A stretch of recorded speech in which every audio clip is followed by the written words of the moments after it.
How do you diagnose a UTI? Let's look at the example given in the video. Elaine had some general, nonspecific symptoms like feeling weak and fatigued. These could be caused by any number of things, including dehydration, medication side effects, poor sleep, or the start of an infection. Those symptoms alone would not be enough of an indication to test.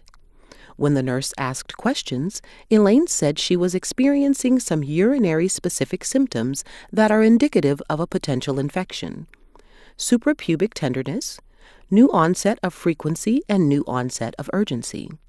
This information from the resident prompted the next step: take a careful look at the cause of the symptoms and collect a urine specimen for testing. Here are general guidelines for what to do whenever you're deciding whether the person should have their urine tested. The first step is to decide whether the person has fever or any signs or symptoms suggestive of a urinary infection. If the answer is yes, the doctor should be notified and urine should be sent for testing. If the answer is no, fluids, toileting, and hygiene management and close monitoring for clinical changes are appropriate. As a note, urine testing should only be performed when there is a reasonable likelihood the resident may have a UTI, as judged by meeting the minimal criteria listed here. Overtesting leads to overtreatment, which can cause adverse events from unnecessary antibiotics. UTI is less likely without the specific symptoms listed previously. Nonspecific symptoms, such as a sudden change in behavior, fatigue, or a fall, may be caused by other factors, including dehydration, hypo or hyperglycemia, depression, poor sleep, medication side effects, hypoxia, constipation, or pain. It is important to consider these other possible causes of the resident's symptoms. Residents with significantly advanced dementia present a challenge because they often have minimal to no verbal communication. This makes it nearly impossible for them to meaningfully express typical symptoms.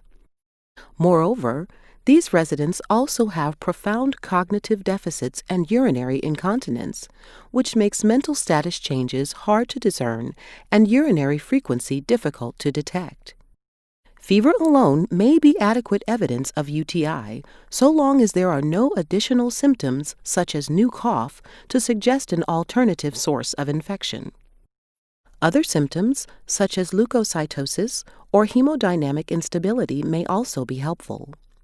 Any treatment decisions made regarding infections in this population have to incorporate the resident's preferences regarding the goal of their care as defined by their healthcare proxies.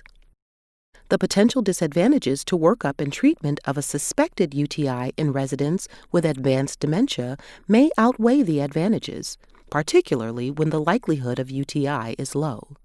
After collecting Elaine's urine using an in and out catheter, the following results come back from the urinalysis. Let's take a look at what each one means. First, we note that there is a small amount of blood present in the urine. This can result from an infection or catheter trauma. Next, we note that the urine is positive for nitrites, which is the result of bacteria in the urine. This is confirmed by the 3+ bacteria also noted. A positive nitrite can be caused by bacterial colonization, contamination, or infection.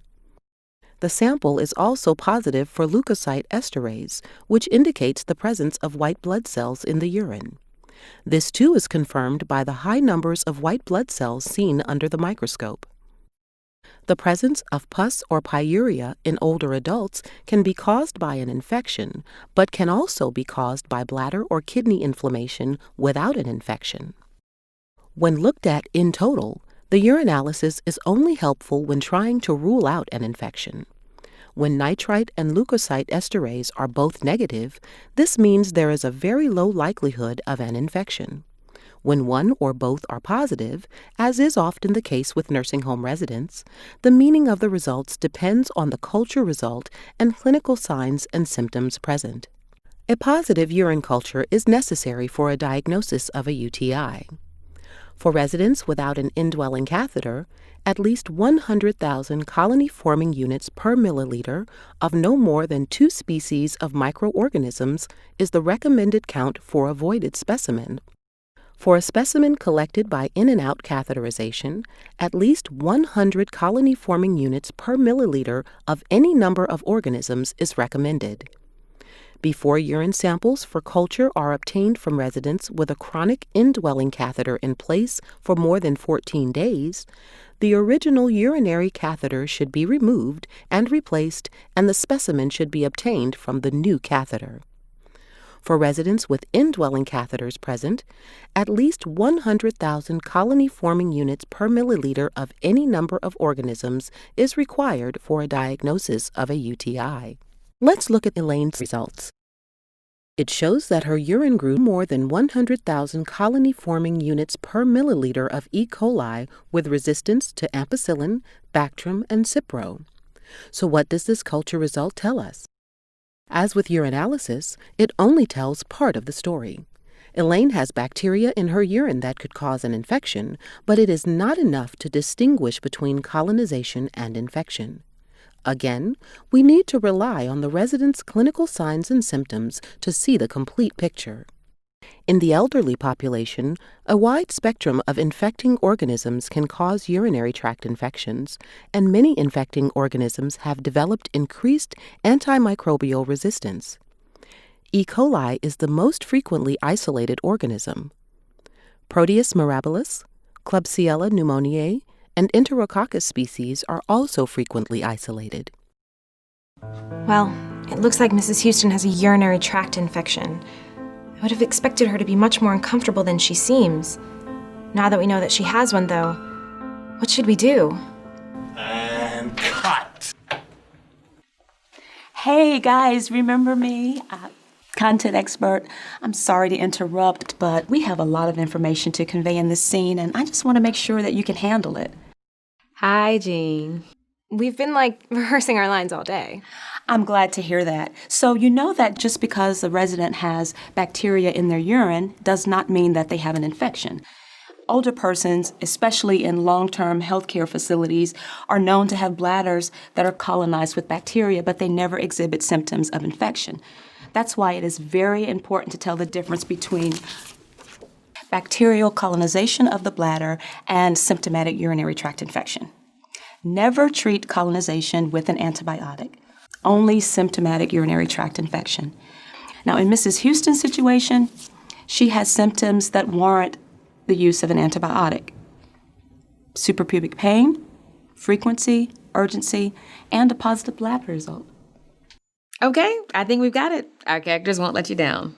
Great, you're doing great. And action.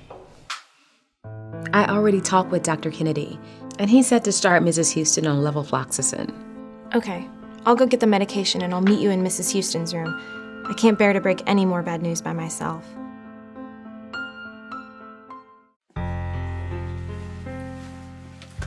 Hello, Mrs. Houston. Well, we got your test results back, and it appears you have a urinary tract infection. Good grief. You've got to be kidding me. I'm afraid it's no joke. We're going to start you on an antibiotic to help your body fight the infection.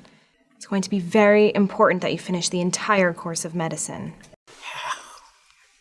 How did I get a urinary tract infection?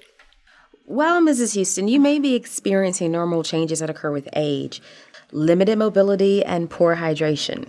You really have been distracted watching David on the TV and not taking care of yourself as well as you could. Cut. You should also point out that people with a urinary catheter or those experiencing functional or cognitive impairment are at greater risk for UTIs.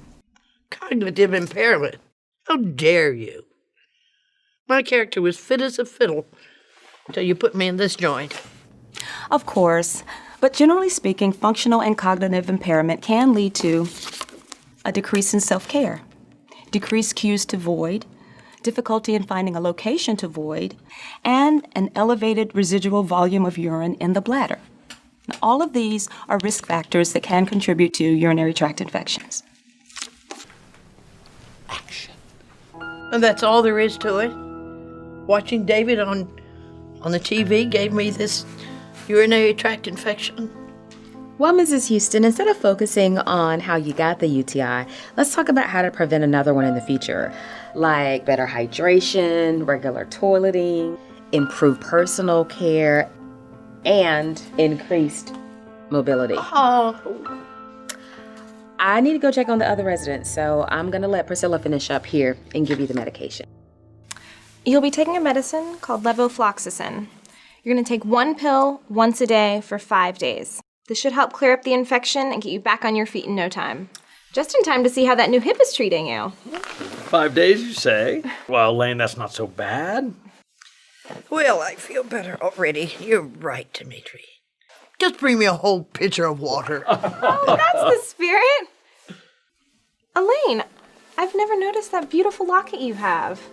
Elaine had me bring that to her from home. She wanted it here closer to her heart. Oh, well, you'll have to tell me about that special locket the next time I check in on you. I will, Priscilla. I will.